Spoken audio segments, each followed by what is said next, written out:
YouTube, Lenny Sly, roguewarriortc.com. This is probably going to be one of the last videos that we're going to make for the year 2017, so this is more likely going to be the video that we close out this year with. Had a lot of people ask questions about this, and there's been a lot of speculation about how Aikido is bullshit and whatnot based off the demonstrations that people are seeing online. So I'm going to start off with the little disclaimer, and that is, if you don't want to hear me talk for 15 minutes, turn this off now and go to another channel, because this video is going to be on why we take the falls that we do in Aikido. The truth about Aikido, the good, the bad, and the what the fuck was that. This video is all going to be basically, informing you guys, all the fans out there that are on this channel, Aikido people in general that may have not heard it the way how I'm about to say it, and a lot of the trolls that are out there that like to sit there and speak their mind about what they think that they really don't know or have no clue about, and that is Ukemi. It's the way how we fall. You see in a lot of Aikido videos the sensationalized falling, the rolling, the break falls and whatnot. We call that Ukemi, okay? And in a way, it's almost like its own art form within Aikido, okay? It's the technique's basically very simple, very cut and dry. If you know what you're doing with Aikido, and there's a lot of people out there, and I hate to say it, there's a lot of people out there that they're skilled, but they're not skilled in a sense of the follow-through aspect of technique. When you apply a kotegaishi, you follow through with kotegaishi. It's not just bending the wrist and the person flips over. That's not what this is about, and that's not how this stuff works. If you just bend the wrist and think someone's going to magically, fly through the air, I'm going to be the first one to tell you that's bullshit. Okay, there's a lot of people out there that are demonstrating Aikido techniques that, quite frankly, in my opinion, it's bullshit. Okay, when I throw any of my students in demonstration videos and whatnot, YouTube videos, online classes, I'm throwing with intent. Okay, I'm following through with technique. They have no choice but to follow the way that they do. And with that being said, it's, going back to the beginning of what I just said, about how the sensationalized rolls and break falls and the very dynamic and dramatic rolls and break falls that you'll see on YouTube videos, they're all there for a reason, okay? And I don't hear this, I really haven't heard this. I've heard it a couple times, but not as often as people should talk about this. And the art of Ukemi, or Ukemi period, in Aikido is about escaping.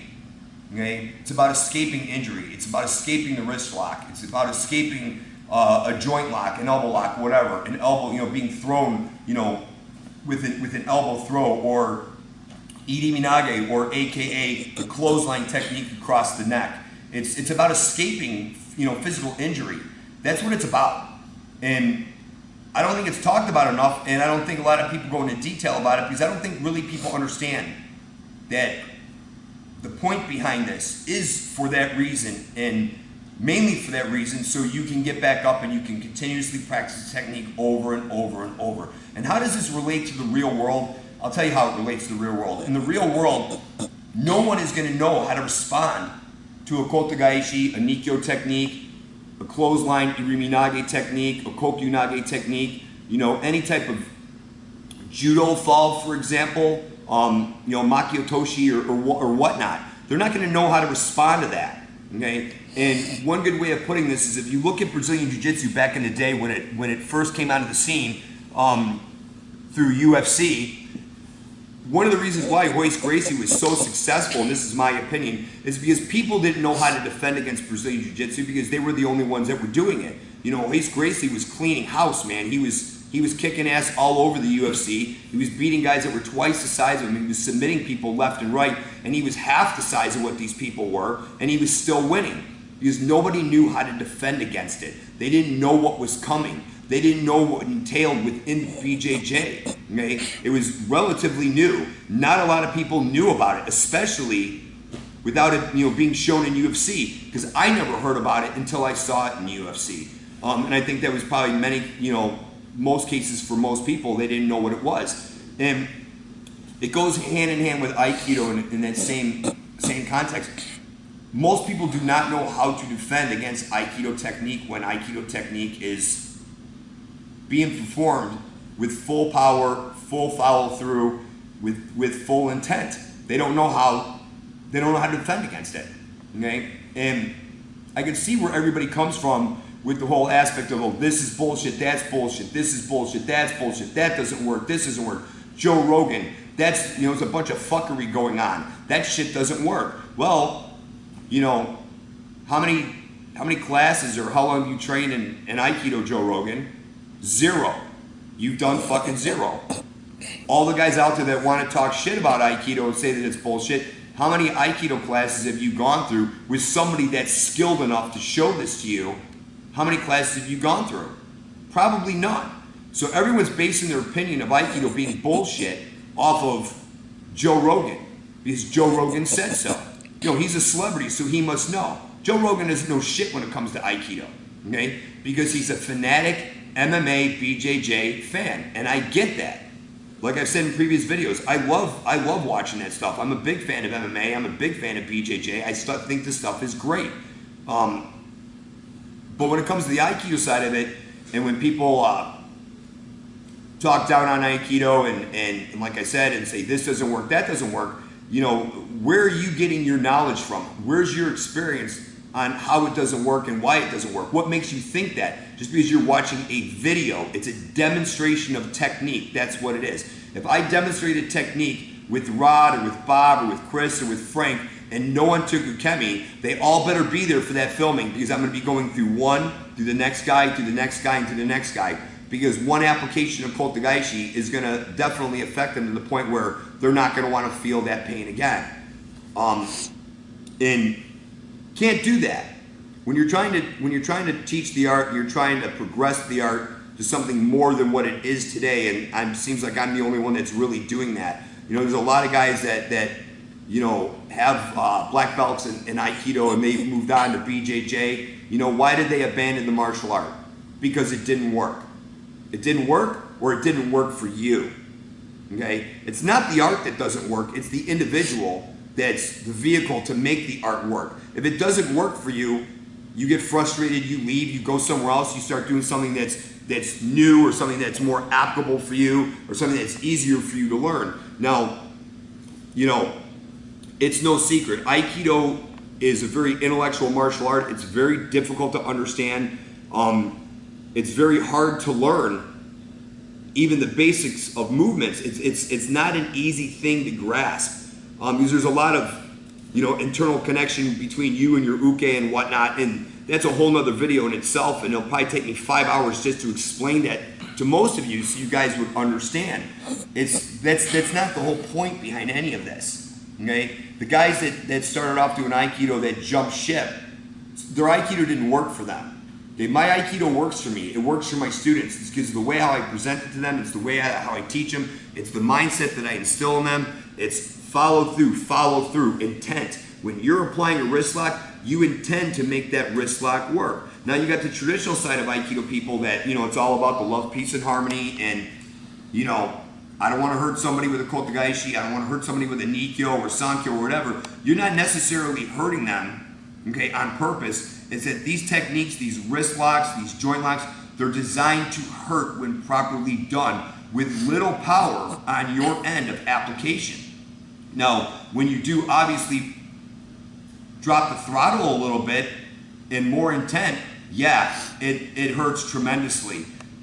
The Aikido Ukemi out of that is to respond from that application and take the fall fast, okay?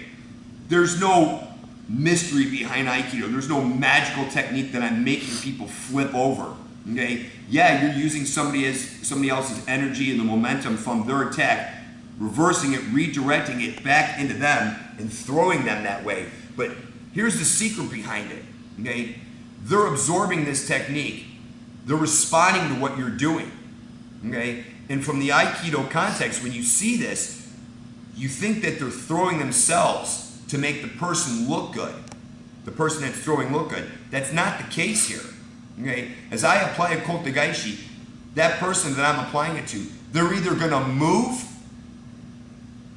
or they're going to yelp because the pain is going to be so intense from the actual application. And it's not that I'm deliberately trying to hurt them. I'm just applying the technique as it was intended. And that naturally hurts all on their own. And when they don't take Ukemi, it hurts even more. Okay? So the reasons why we take these falls is to avoid pain, to avoid injury, but most of all, to escape it. We're escaping technique. Okay? This is where the good part happens. So, as we do this, right, I'm going to show you little things here and there. Okay? Kotegaishi, right? Since we're on this. This is Kotegaishi, this wrist lock. Okay? If I'm just pushing through this way, this is very traditional. Kaishi waza, reversal techniques can happen from there. When I apply Kotegaishi, I'm grabbing the hand this way. As I apply this, I'm not letting this stretch out. I'm applying this to where the circular motion is on this angle there. As you can see, it starts to create the shape. Come back up. Don't take... He's already moving into Ukemi because he knows this hurts. As I apply this, this is coming through here, and it's affecting this. You get this shape, and you apply this, and you explode through there, you're going to get that fall. Okay? Even from this point here, this is strong. Okay? This is bending over his wrist to the point where it can't bend any further. What happens with that? Pain. That's what happens. Okay? It's pain. It's fast. It's explosive. Okay? He doesn't take Ukemi. This is going to hurt. Don't take Ukemi. Okay? Resist. Resist. Okay? You okay? When you follow through with this, he's laughing because he knows it sucks. When you follow through with this and you have somebody take a roll, okay? You're rolling out of this technique. So as he rolls, you can see this. As this happens, he's rolling out of this. That rolls out of the wrist lock. Okay? Now if I play Kotegaishi strong and he rolls out of it, okay? See, roll. That's a break fall. See, break falls out of it. Roll out of it. Roll out of it. Okay? He's still going to feel that. And if I apply it really strong and hard, he's going to feel that pain longer than what he should. The reason why he takes the break fall is to escape the pain when the explosiveness of the application happens. So when I apply this strong and hard, he takes the break fall to escape. You guys see how that works? Are you guys all following me? You following along with where I'm getting at with this? Okay? That fall is necessary to avoid fucking up your wrist. Whether it's breaking your wrist or to the point where you're spraining your own wrist. If you've never had this applied to you really strong and hard, okay, it'd be hard for somebody to do it to you when you expect it coming.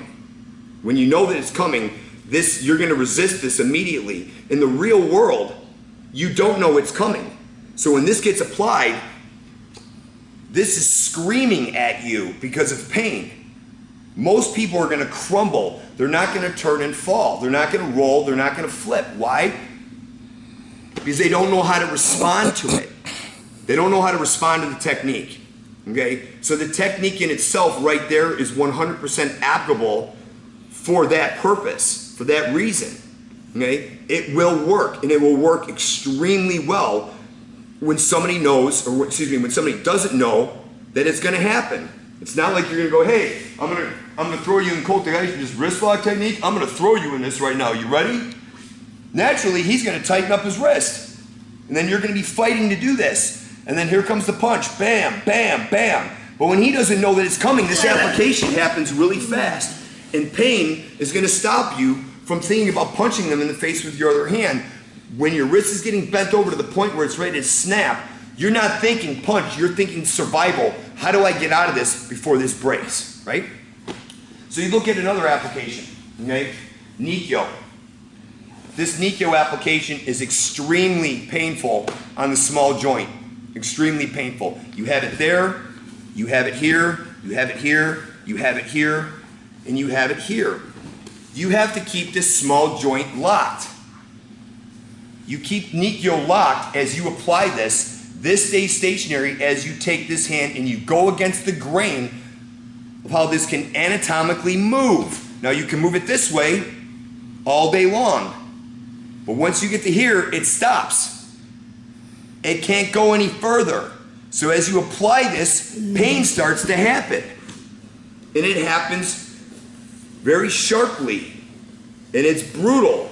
So if you don't respond to that by starting to adjust, and that's called taking Ukemi, the wrist more than likely is going to snap if it's done from a street perspective.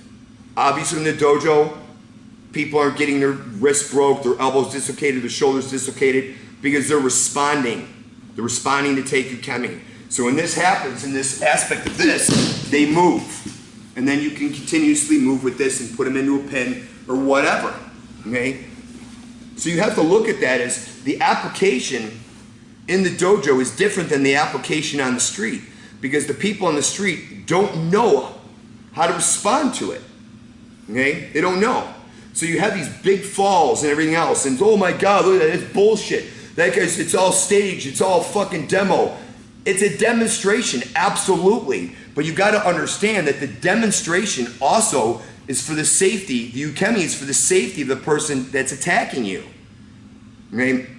If I smashed him in a video to the point where I broke his wrist or broke his ankle or broke his elbow, whatever, do you think he's gonna do another video? No, he's trained to fall like that. And the reason why we're trained to fall like that is so then you can practice the technique, the application harder and harder and harder and more powerfully with more intent, okay, behind the follow through of the application. And then that person can absorb that and can follow through with that and knows how to adjust with it to where they can get back up and do it again and again and again and again and again.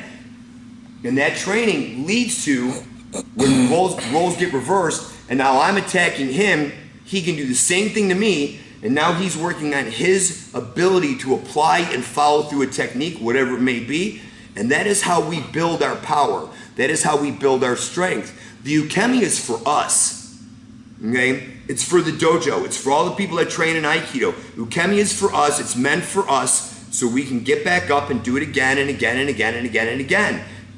And then the ukes can learn, the people that are throwing can learn how to throw the people that are attacking harder and harder and harder and harder and harder, with more power, with more follow through, with more intent. So when you have to apply this, and God forbid that you ever have to apply this in the real world, but then you apply this to some would-be assailant on the street or somebody that's trying to fuck with you or somebody that's trying to rob you, they're not going to know how to respond to this. So your technique is going to be 100% effective when you slap on the application. Nobody ever knows it's coming, okay?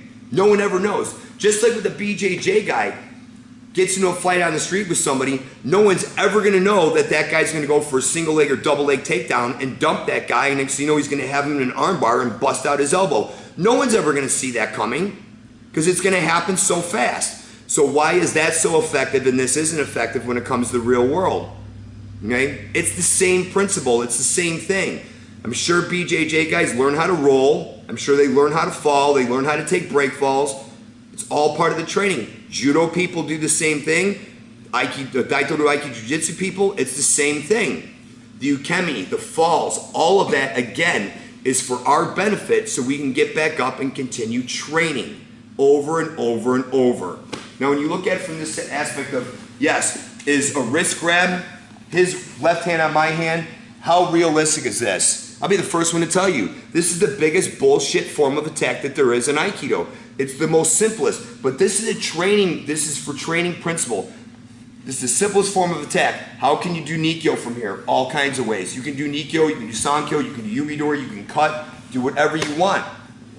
It's a learning tool to learn how to have this connection, so when he goes to grab, you're not being grabbed and being punched, you're deflecting and then you're moving into a throw, whatever it may be. Now a cross-hand grab is a lot more effective because he can pull this in and start punching you in the side of the face. So this hand now, okay, is being taken out of the equation. I can't hit him if he pulls me close and then he starts wham, starts punching, he starts punching, boom, I can't do this if he has this under control. So when somebody goes to grab Kosadori, you move into that Nikyo aspect of that. Then you spin out of it and you get Yubidori, okay? How effective is this? It's extremely effective. I'm crushing the knuckles together as I do this. Look at his face. Don't even act. Okay? Don't even act. Okay? That's how serious this is. And I'm bending his fingers back right here, okay, which is allowing him to come up. Can he punch? Punch me. I'll give you $100 if you can punch me in the face right now. Punch me as hard as you want. It's Christmas. Here's your freebie. It's your chance to get back at me. Punch me. Punch me. There's no power. Can't do it. He can't do it. So then when I move into a hijishime, okay, just like with BJJ when you're doing you're lying down armbar, okay, your hand is turned to the point where if I'm doing it this way, he can escape. He can bend his arm. Okay? I turn his pinky hand up and I lock this in. I'm locking out the elbow. Okay? Can he punch me from there? When I start applying, he can't. So now let's just say he doesn't take Ukemi. Merry Christmas, I'm about to break your arm. Right? He doesn't take Ukemi and I throw him. I'm going to separate his elbow. I'm going to dislocate his elbow. I'm going to break this. Now if you think that that technique is bullshit, okay, go search on YouTube. Because I know there's an MMA fight that's out there where that actual lock was applied during an MMA fight and the guy's arm got broke. Totally snapped at the elbow. So tell me, how is that technique bullshit now? Because now that's in an MMA fight. That guy had no idea that that was coming, that that was about to happen. And his arm got snapped and he was still behind the guy because he didn't know how to respond. He didn't know how to move because it happened that fast. So that's exactly what's going to happen out in the real world. Okay? You get to that point of you have that arm and you do this, wham, you're going to break that elbow when somebody doesn't know how to respond to that. But because he knows how to respond to this, he knows to take that Ukemi so he doesn't break his elbow. Now is he late? There's times where, yeah, we're all late on Ukemi sometimes. But that's where you being the person that's applying technique has to be sensitive to your partner so you don't hurt your partner. And he might have been behind because of whatever, it could have been anything, the reason why he was behind on technique. But you have to be able to feel that and know, oh shit, Rod's like 2 feet behind me, oh I'm gonna crank on his arm anyways, fuck it. No, you're not. You're not gonna do that. But in the real world, are you gonna give a shit? I'm not. You're trying to hurt me in the real world and I slap that technique on you, guess what? I'm breaking your elbow and I'm not gonna care. I'm gonna go right to lunch afterwards. I don't care. You tried to hurt me, I'm gonna hurt you. It's just that simple. Now when you look at Iri Minage, okay, especially the way how we do it, okay, whatever it is, it's a shove, a punch, whatever, he throws that punch, and we have these hand deflections and we're moving in with this. Let's just say he doesn't take, just stand there. He doesn't take Ukemi, okay, and I come across his neck. Is he gonna take that huge break fall where his feet come up in the air and he absorbs and lands on his back? Probably not, if I'm doing that, okay? And that wasn't even done hard, you okay? When the attack comes in and that punch happens, okay, and I come through here and I hit this, he's absorbing. He's absorbing it. He's taking that fall. Why? Because that is the fastest way to get out of a fucked up neck. That's the fastest way that he's not going to end up in a chiropractor's office. If he just takes the shot right across the neck, the next morning he's going to wake up with strep throat because he's getting nailed, well at least the feeling of strep throat, and his